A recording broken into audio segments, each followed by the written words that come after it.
राम जन्मभूमि के आंदोलन की आपने बात की, ये 90 के दशक का आंदोलन नहीं है।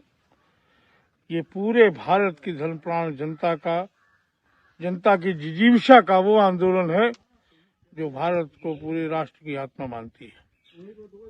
हम स्मरण करना चाहेंगे, जो हमें इतिहास ज्ञात है, उन समस्त अघोरी सन्यासियों को, नगार सन्यासियों को, जिन्होंने हनुमानगढ़ी के नेतृत्व में राम जन्मभूमि की मुक्ति के लिए एक प्रबल युद्ध किया, जिसे इतिहास में कभी भी कोई स्थान नहीं दिया गया।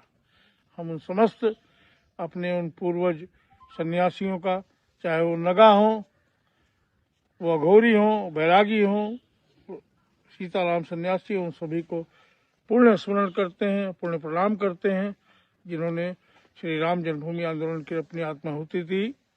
और 90 की बात मैं नहीं करूंगा, मैं स्मरण करना चाहूंगा पंडित देवी सहाय पांडे का, जिन्होंने सूर्यवंशी राजपूतों की सेना एकत्रित कर, जन सामान्य की सेना एकत्रित कर राम जन्मभूमि आंदोलन के लिए, राम जन्मभूमि की मुक्ति के लिए एक बड़ा युद्ध किया, जो इतिहास के कोनों में, मुख्य पृष्ठ में नहीं दर्ज है, कोनों में कहीं दर्ज है, जिसे अंग्रेजों ने दर्ज किया।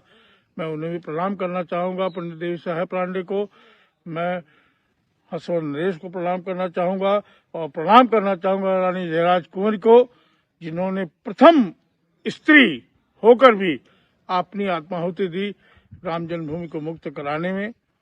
और अन्य तमाम शहीदों को मैं लाल कृष्ण आडवाणी का भी अभिवादन करना चाहूंगा, क्योंकि उन्होंने जो एक आंदोलन की अलख जगाई, वो अलख अपना काम कर गई। आज वो मूर्तिमान रूप में हम सबके समक्ष है।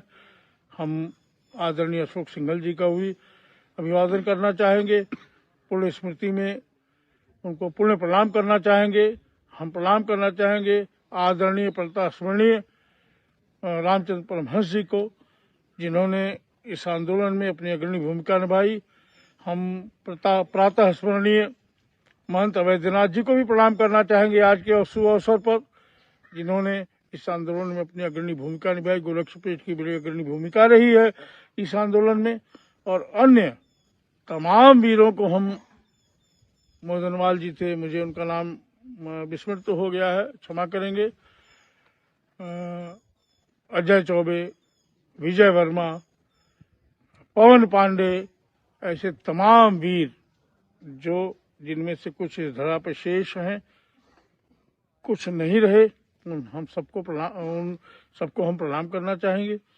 और ये कहना चाहेंगे कि ये राम जन्मभूमि का आंदोलन किसी दल, किसी धर्म, किसी व्यवस्था का आंदोलन नहीं था।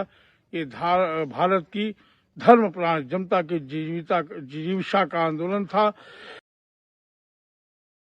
जिसको राम में अपनी आत्मा दिखती है। हमारे यहाँ सोहर होता है तो राम का होता है, मृत्यु होती है तो राम नाम सत्य है का उद्घोष होता है।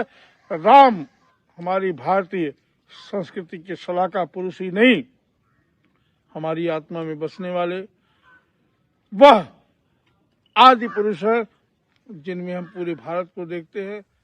आप ध्यान दें कि हजारों लाखों राजा इस भारतवर्ष में हुए, जिन्होंने भारत के स्वर्ण काल का प्रतिनिधित्व किया। सम्राट अशोक, चंद्रगुप्त, विक्रमादित्य, चंद्रगुप्त मौर्य, स्कंदगुप्त, तमाम राजा हुए। लेकिन आज भी अगर कल्पना की जाती है तो रामराज्य की जाती है। क्यों की जाती है? ये एक बड़ा अवसर है, और बड़ा अवसर है पूरे सनातन धर्मियों के लिए, देश विदेश में बसे पूरे भारतवासियों के लिए, कि हम अपना वैमनस्य भुलाकर भारत की आत्मा, क्योंकि धर्म प्राण जनता है भारत की आत्मा के प्रतीक बिंदु भगवान राम के, मैं स्थापना नहीं कहूंगा, मैं पुनर्स्थापना कहूंगा। पुनर्स्थापना के इस दिवस पर पूरे विश्व को एक बार फिर बताए कि हमारे आदर्श क्या हैं, प्रजा के, परिवार के, अपने।